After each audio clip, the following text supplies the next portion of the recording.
राष्ट्रीय पुत्री घोषित करके सरकारी बंगला जो आपके और हमारे टैक्स पेयर का पैसा है उस बंगले में बिठाए रखना, हमारे सर पे थोप देना जबरदस्ती।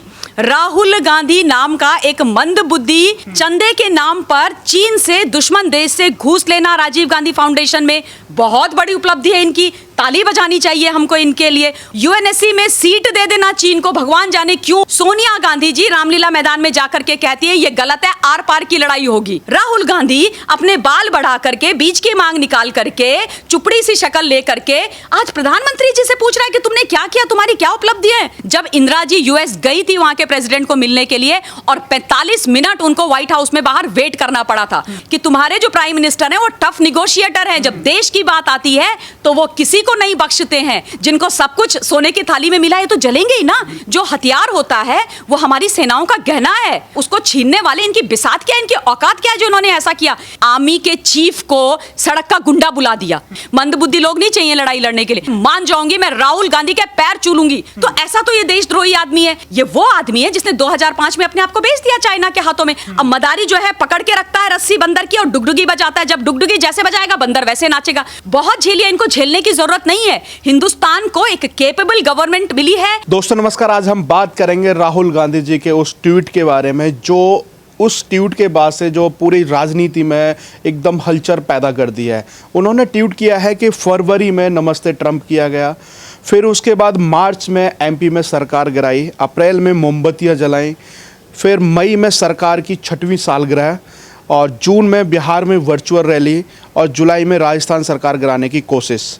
तो यही है क्या आत्मनिर्भर। प्रकाश जावड़ेकर वो कहते हैं कि फरवरी में आपने भी शाहीन बाग कराया था, दंगे कराए थे, मार्च में सिंधिया मध्य प्रदेश से छोड़ करके आपको भाग गए, उसके बाद आपने अप्रैल में सिरमुखों का मजाक उड़ाया और उनको उकसाने की कोशिश की, फिर उसके बाद मई में ऐतिहासिक हार हुई, 6वीं सालगिरह आपने मनाई, उसके बाद जून में चीन की वकालत की। तो इस विशेष चर्चा के लिए हमारे साथ ममता जी हैं। ममता मैम, आप किस नज़र से सोचती हैं कि राहुल गांधी हैं हर रोज़ ट्विटर खेलते हैं, कई बार उनके बाल बड़े हो जाते हैं, कभी छोटे हो जाते हैं, तो उसको लेकर के आप क्या कहती हैं?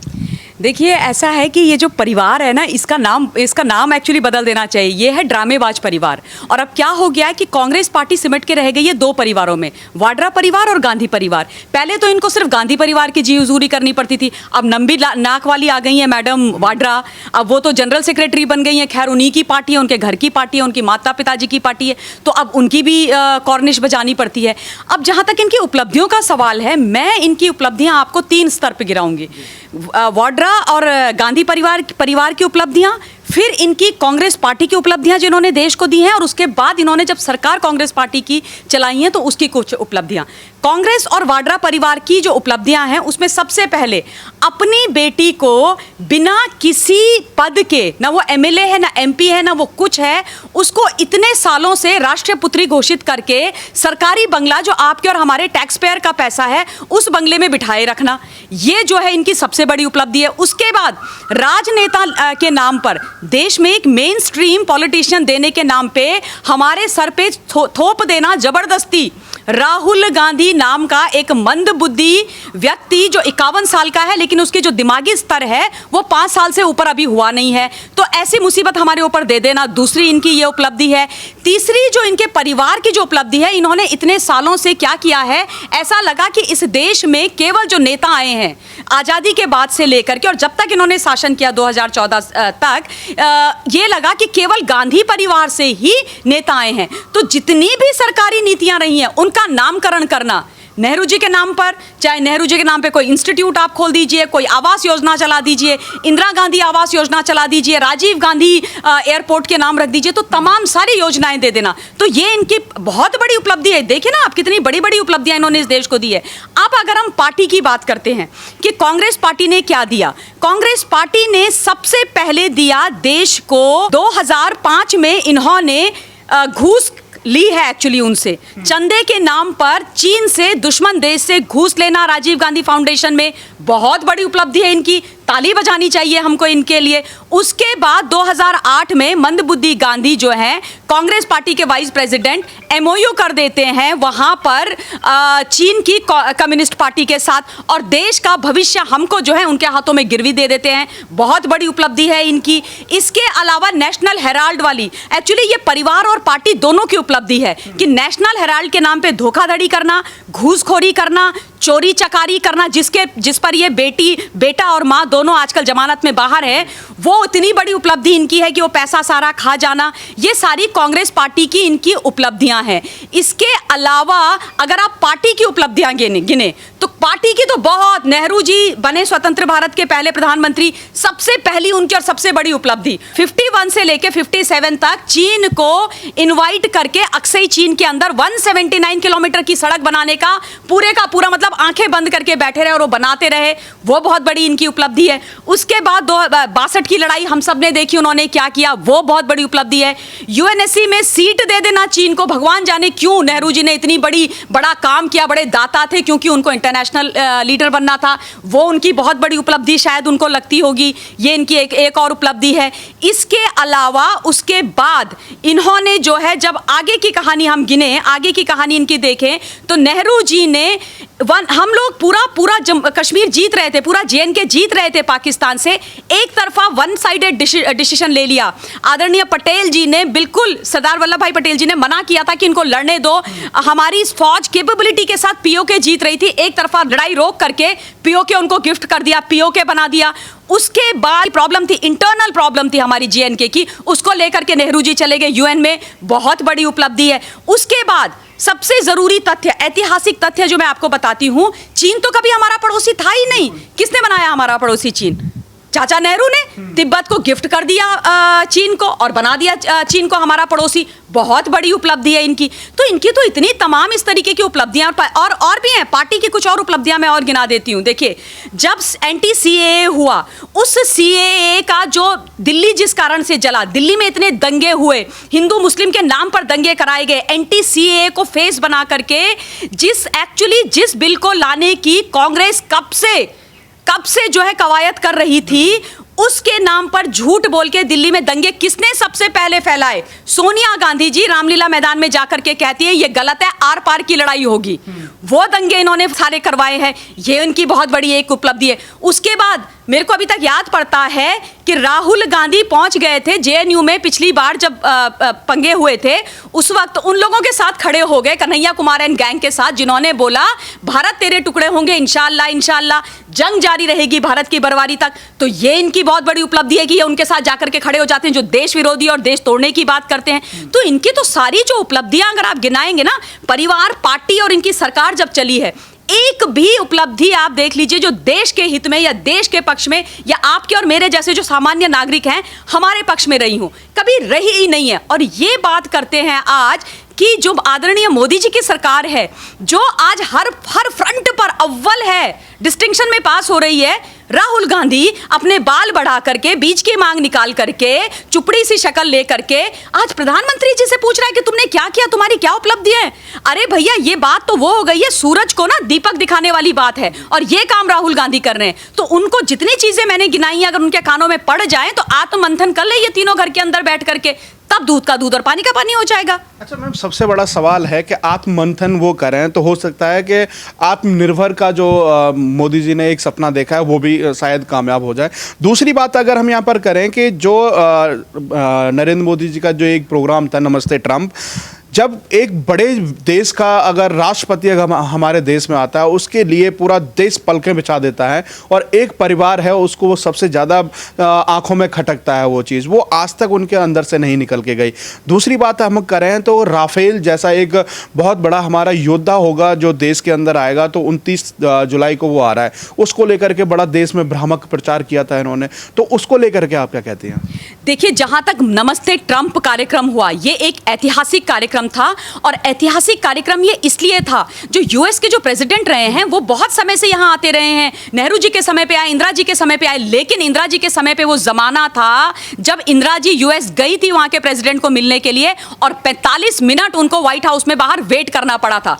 उस समय से आज हम ऐसे हो आ गए हैं कि वहां के प्रेसिडेंट हमारे देश के प्रधानमंत्री के आमंत्रण पर यहां आते हैं हिंदुस्तान में, और हिंदुस्तान के लोगों को बिल्कुल खुले मन से उनका स्वागत लेते हैं, और उसके बाद बोलते हैं कि मैं हिंदुस्तान के साथ खड़ा हूं। और बोला उन्होंने ओपनली कि तुम्हारे जो प्राइम मिनिस्टर हैं वो टफ निगोशिएटर हैं, जब देश की बात आती है तो वो किसी को नहीं बख्शते हैं। तो ऐसी बातें जब यूएस एक विकसित राष्ट्र, एक इतना बड़ा राष्ट्र, एक इतनी बड़ी शक्ति, उसके प्रेसिडेंट ट्रंप साहब आकर के हिंदुस्तान की धरती पर करते हैं, और वो भी गुजरात में करते हैं, तो ये जो वाड्रा परिवार है, ये गांधी परिवार है, राजसी परिवार, जिनको सब कुछ सोने की थाली में मिला है, तो जलेंगे ही ना, इनको तो परेशानी होगी। तो इनके तो ये तो मर गए कि इतनी सक्सेसफुल रैली जिसको पूरे विश्व ने देखा, हिंदुस्तान को आज जो है पूरा विश्व पलकों में ले रहा है, बात सुन रहा है, और जहां पर भी मोदी जी जाते हैं, मोदी जी की बात सुनी जाती है, मोदी जी को इनवाइट आते हैं। ये ऐसा सुनहरा युग तो हमने कभी देखा ही नहीं था। अगर आप विदेश नीति की बात करें तो ये विदेश नीति इनके एजेंडा में थी नहीं। क्यों? क्योंकि हिंदुस्तान इनकी प्रायोरिटी था ही नहीं। हिंदुस्तान को विकसित राष्ट्र बनाना, हिंदुस्तान के बारे में अच्छा सोचना, हमारे भविष्य को सुनहरा बनाना इनके एजेंडा में था ही नहीं। ये तो सिर्फ परिवारवाद की राजनीति कर रहे थे, तो इनको तो बुरा लगता। अब जहां तक रफाल की बात है, देखिए अगेन इन्होंने हिंदुस्तान की सेनाओं को, चाहे वो जल थल वायु सेना हो या पैरामिलिट्री फोर्सेस हैं, उनको हमेशा इन्होंने रिडिक्यूल किया है। जब भी इनको मौका मिला इन्होंने हमेशा रिडिक्यूल किया। ये वो लोग हैं, सोनिया गांधी, जिसने एक वॉर मेमोरियल तक नहीं बनने दिया दिल्ली के अंदर। जब वॉर मेमोरियल बनने की बात आई तो उन्होंने बोला कि नहीं इंडिया गेट की सुंदरता खराब हो जाएगी, और उसकी बात तो आप छोड़िए, ये सारी चीजें ये करती रही। आज जब बात हो रही थी अभी गलवान घाटी की, एलएसी की, तो इनसे पूछा गया कि भैया तुमने उस वक्त क्यों नहीं वहां पर हथियार भेजे। इन्होंने 1996 में एक उनके साथ अग्रीमेंट किया था चीन के साथ कि दोनों देशों की जो सेनाएं हैं वो हथियार लेकर के लड़ाई नहीं करेंगी, जबकि कोई आवश्यकता नहीं थी उसकी। देखिए, जो हथियार होता है वो हमारी सेनाओं का गहना है, वो उनका आर्म है, उसको छीनने वाले इनकी बिसात क्या है, इनकी औकात क्या है जो इन्होंने ऐसा किया। किंतु इन्होंने सच्चाई अब बोली कि हम वहां पर इंफ्रास्ट्रक्चर डेवलप नहीं कर सकते थे, इसलिए हम वहां पर जो हथियार आदि थे वो कहां से भेजते। अब इंफ्रास्ट्रक्चर डेवलप क्यों नहीं कर सकते थे? क्योंकि ये सच बात है, जब इनसे सेना के फंड के नाम पर या सेना में डेवलपमेंट के नाम पर, हथियार खरीदने के नाम पर इनसे पैसे मांगे, अगर सेना ने 100 रुपए मांगे तो इन्होंने 1 रुपया दिया। अगर उन्होंने बोला कि हमें 100 चाहिए, इन्होंने 1 रुपया दिया। ये प्रायोरिटी थी इनके दिमाग में सेनाओं के बारे में। तो रफाल इनकी कहां से प्रायोरिटी हो गई? रफाल इनकी कभी प्रायोरिटी थी नहीं, इनको चाहिए ही नहीं था। ये तो चाहते हैं कि जो हमारे फाइटर पायलट्स हैं उनकी जिंदगी, उनका जीवन वो जैसे जिए। अगर हमारे देश में आकर के कोई कब्जा कर जाए, कोई हवाई स्ट्राइक कर जाए, हमारे को खत्म कर दे, इनको क्या फर्क पड़ता है? तो अगेन जो रफाल का घोटाला ये करने वाले थे, जैसे इन्होंने बोफोर्स घोटाला करा, जैसे इन्होंने वो चॉपर स्कैम किया, इन्होंने कई तमाम तरीके के स्कैम किए, ये चाहते थे एक और स्कैम हो, लेकिन तब तक आ गई मोदी जी की सरकार और उसको इन्होंने पकड़ लिया। और आज रफाल जिसकी इतनी आवश्यकता है, आप ये बताइए, अगर हमारी एयरफोर्स के पास ढंग के फाइटर एयरक्राफ्ट नहीं होंगे, वो कैसे लड़ने चले जाएंगे? किस बेसिस पे वो लड़ेंगे?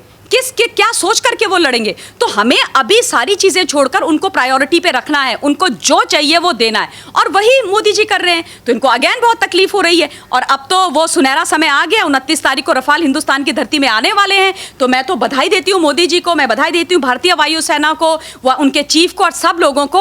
और देखिएगा, बिल्कुल सुपर पावर तो हिंदुस्तान है ही, और आज चीन अगर पीछे हटा है और सारे लोग हमारे साथ खड़े हैं, तो उसका यही कारण है कि वो जानते हैं कि हम शांति तो चाहते हैं। हिंदुस्तान का आज जो प्रधानमंत्री है वो शांति प्रिय है, शांति चाहते हैं। लेकिन अगर हमारी तरफ देखोगे तो हम हर प्रकार के हथियार खरीद के अपनी तीनों सेनाओं को सशक्त करेंगे और तुमको किसी भी बॉर्डर पे नहीं छोड़ेंगे। अच्छा, वो तो सबसे बड़ी बात है कि हमने यहाँ पर देखा दिया कि एक बार प्रधानमंत्री जाते हैं एलएसी की साइड और फिर रक्षा मंत्री भी चले जाते हैं।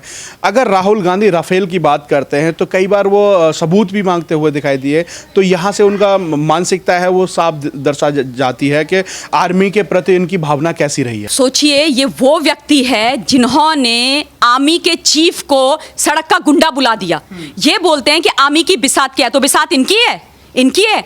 आप मुझे बताइए, राहुल गांधी को, चलिए अब तो खैर इसकी उम्र निकल गई और उम्र भी होती तो भी इसको कोई सर्विस नहीं लेती है, एफओ सामी ने भी, मंदबुद्धि लोग नहीं चाहिए लड़ाई लड़ने के लिए, पर इनको बोलिए कि एसएसबी होती है एक सर्विस सिलेक्शन बोर्ड, उसको क्लियर करके दिखा दे राहुल गांधी, उसका एक राउंड क्लियर करके दिखा दे, मैं मान जाऊंगी, मैं राहुल गांधी के पैर छू लूंगी जहां राहुल गांधी बोलेगा। ये आदमी बोलेगा फौज के बारे में, ये आदमी बोलेगा सर्विस के बारे में, जिसको एबीसी नहीं पता है सर्विस का। तुम इस तरीके की बातें करते हो, तुम्हें शर्म तक नहीं आती है। आप ये सोचो, ये वो व्यक्ति है कि जब भी हिंदुस्तान को इसकी जरूरत पड़ी है, जब भी इस देश की फौज को इसकी जरूरत पड़ी है, ये जो है उनके खिलाफ जाकर के खड़ा हो गया। मुझे अभी तक याद है जब जेएनके से धारा 370 और 35 से हटी थी, तो राहुल गांधी ने आके इतने गंदे गंदे घिनौने बयान दिए थे, और दे नहीं थे क्योंकि ये नहीं चाहते थे कि वो जो अभिशाप रूपी धारा वहां लगी थी वो हटे हिंदुस्तान के अंदर से। उससे भी तो इनका फायदा हो रहा था ना, पूरा फुल ऑन बेनिफिट था उनका। तो अब उसको हटा दिया, और इन्होंने तो मोदी जी को चैलेंज किया था कि हटा के दिखा दो, खून की नदियां बह जाएंगी। ऐसा कुछ हुआ नहीं, हट गई। तो राहुल गांधी ने मीडिया के सामने आकर के मेन स्ट्रीम